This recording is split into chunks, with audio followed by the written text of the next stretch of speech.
Bienvenidos and welcome back to Puro Pinche Gol, the place to discuss all things Usmnt y la selección mexicana. My name is Adrian, joining me once again my co-host Tocayo, Adrian. Adrian, man, what 48 hours has been for this YouTube channel that specializes in USMNT and L3. What a crappy 48 hours. How are you, man? Hey, dude, I'm doing it. I have the feeling that I'm doing way better than some of these players.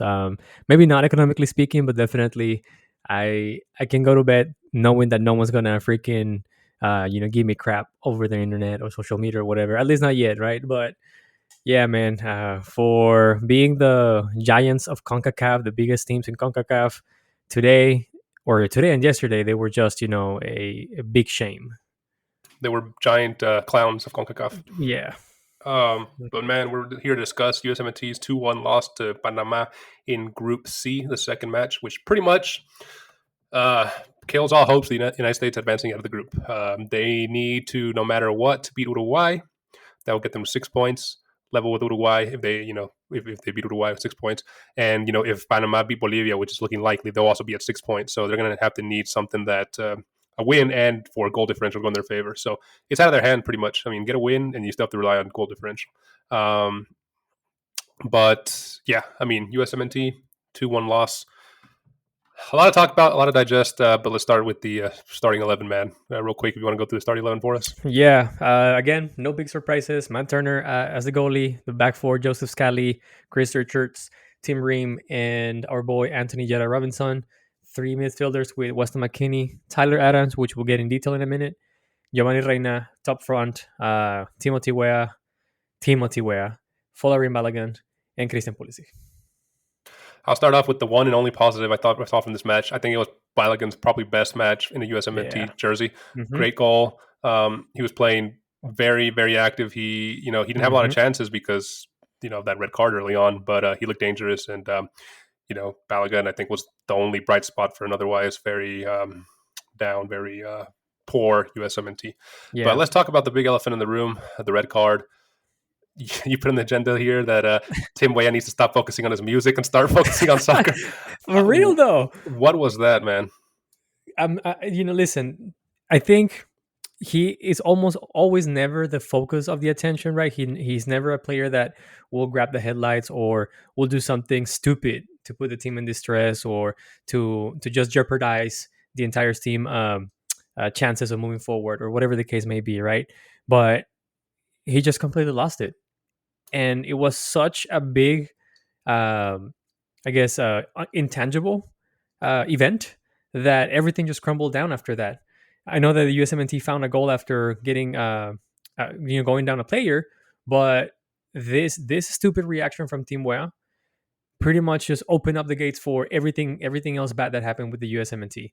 And I know, we laugh about this, but all this week long, I've heard nothing but freaking Timweah is focusing on his legacy after his career or how to be stable after his soccer career is done or whatever, and he making music and all this crap. My guy, today was a representation of your current club form.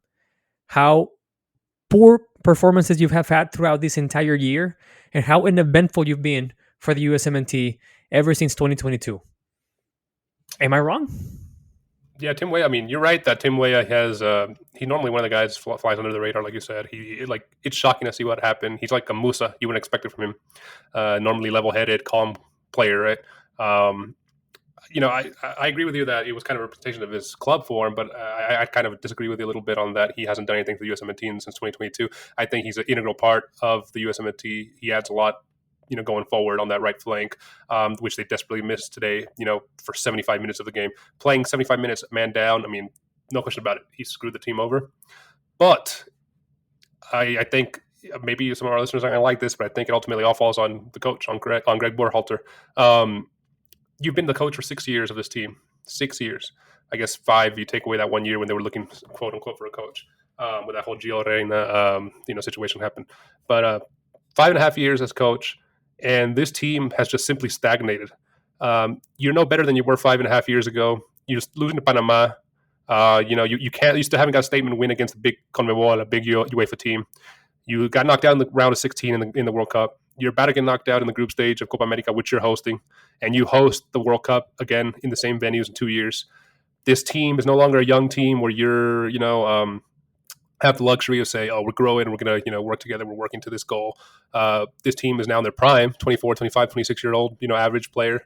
This isn't the Pulisic that was crying after missing the World Cup in 2018. He's the leader now.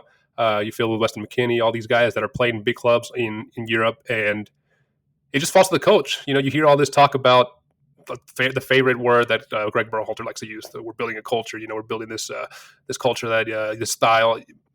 I mean, the only thing he's consistent with is that his formation is 4-3-3, his typical formation that we predict constantly because it's the only formation he uses. He doesn't adapt. He doesn't adapt to the situation.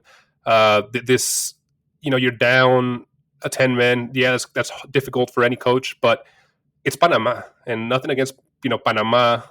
People, nothing against Panama team. They did what they were supposed to do today. But if you're an elite team, USA is not an elite team, but even if you're a good team, you find a way to grind these wins out, even if they're dirty wins, 1-0, 2-1, whatever, because you have better players, person per person than the team you're playing. If you're coached well, you find a way to grind these out and win these, and even get good performances against teams that are better than you every once in a while. Like we see in the Euros, we see Georgia get big team result against Portugal. How many underdog stories did we not see in the Euro group stage this year? And for the Usmnt, never be able to do something like that. Never be able to beat a Brazil when it matters, Netherlands when it matters, and England they tied them in the World Cup. Never to be able to get this after 6 years with Gregg Berhalter. It's just embarrassing, man, and he has to go. And the worst part that I think about this is even if they get grouped and get knocked out without advancing, he's going to stay because they're going to look at the whole picture and analyze it, U.S. Soccer that is, and say it wasn't his fault. They only lost because of that timweah red card. And that's the thing that pisses me off the most, that there's no consequences in U.S. soccer. I mean, you hit the nail in the coffin, dude. The only thing that I have to add is that, yes, I totally agree with you in the sense that it was a very poor management, very poor game management from Triple G. This is a... So you get a red card, and shortly after that, you score a goal. You're one up against the opposition.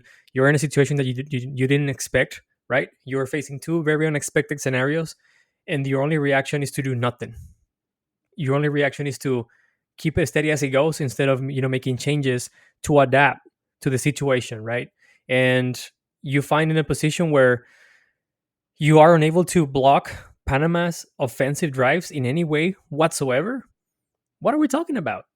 Like we keep on saying that this team has the best talent that they have had in history of the US national team.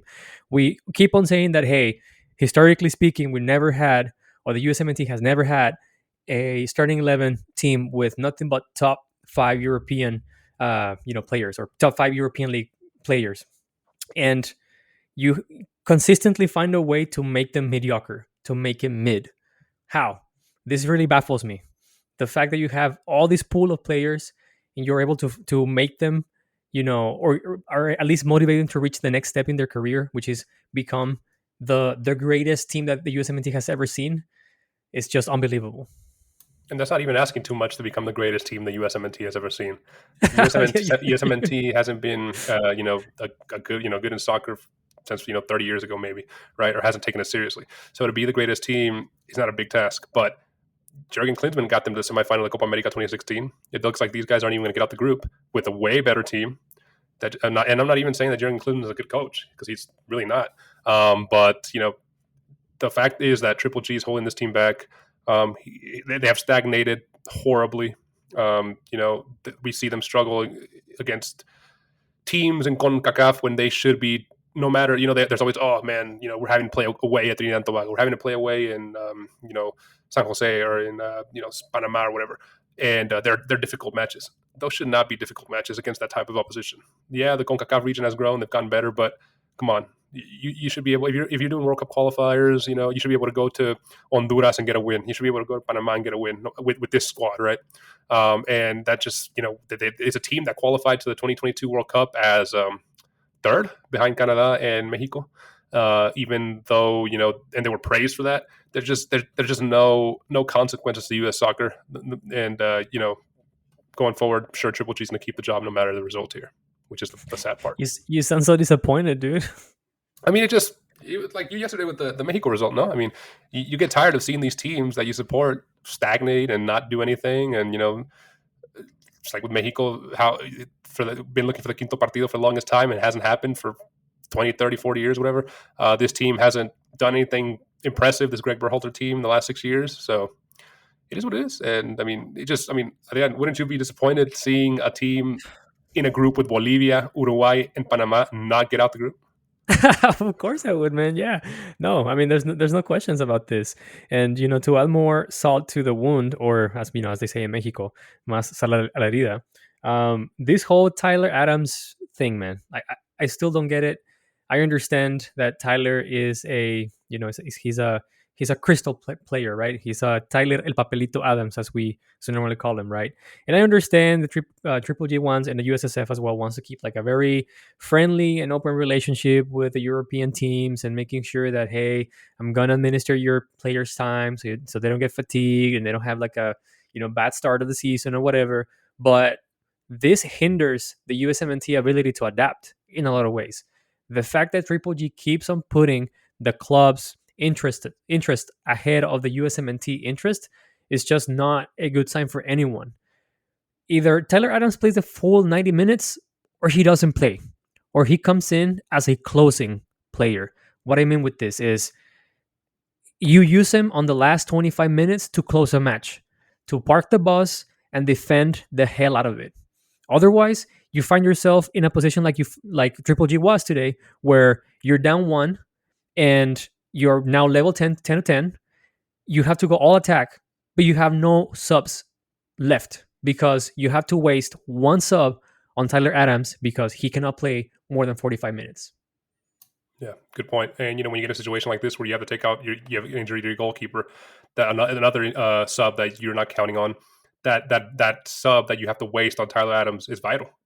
It's critical, and you just, like you said, it's a waste of a sub, right? I mean, use him to close it out if he's not ready to go the full 90 minutes. Otherwise, don't use him at all. I agree with you, man. I agree with you. I don't know, Adrian, man. This has been the 2-1 episode, Panama, USA, man. Anything else you want to add before we kind of wrap it up? No, not really. I mean, it's kind of hard to believe that they're gonna make it. I mean, crazier things have happened. I have the feeling that Bielsa might not, send or go all out, even though Bielsa is a freaking intense MF. So I still have a slight belief that things will align and the USMNT will move on, but it's a daunting task for sure. Yeah, no, it is this would have to be the statement win that everybody's been looking for from Triple G, and I wouldn't cross my fingers and hold my breath on it because he has yet to prove he can lead a team to get one of those important wins. But we'll see. I think Mexico has a better chance against Ecuador, honestly, to get out the group. I think Mexico can beat Ecuador, and yeah, I don't. I mean, here's the thing: is that both teams have unexperienced, unable to lead coaches. And that's well, and of course, other things with Mexico, right? Because the USMNT has a great pool of players, but Mexico is just down in the dumps at this moment, in every single way possible they can think of. But yeah, maybe this is it, man. Maybe this is the level that our national teams are. Yeah, exactly. Like, as much as they have players in Europe, as much as they, tap themselves to be competitive and be in the top 20 FIFA world rankings. It just seems that they're closer to Albania, Slovenia, and all those teams than to Brazil or Spain or whatever. Yep. Good truth. Truth hurts. But yeah, man, to wrap up this episode, where can listeners find us? They can always find us on YouTube. Don't forget to subscribe, hit the like button, and turn on the notifications. You can also find us on Apple Podcasts, Spotify, or wherever you get your podcast on. Last but not least, you can also find us on Instagram and TikTok. We post memes, latest news, and clips of our episodes. Yeah, also follow us and let us know in the comments below. What was your thoughts on this USMNT 2-1 loss to Panama? Do you believe there's still a chance for the USMNT to pull out something out of the hat and get a result against, not even a result, get a win against Uruguay and advance? Or, do you think this game against Panama was one of those, USMNT plays like a roller coaster? We saw that with Colombia, and then they do well against Brazil. We saw them play well against Bolivia, and then they play crap against Panama. Was this one of those games, and they'll turn it around against Uruguay? again, you can't take Uruguay lightly because of how good they are. So let us know in the comments below. We like listening, interacting with you guys. What your expectations for that match is, what your thoughts on this match was, and what your thoughts overall are on Tim Weah and Gregg Berhalter after this defeat. Yeah, man. Another episode with you, brother. I'll see you in the next one. Take it easy. Vete ya, Triple G. See ya.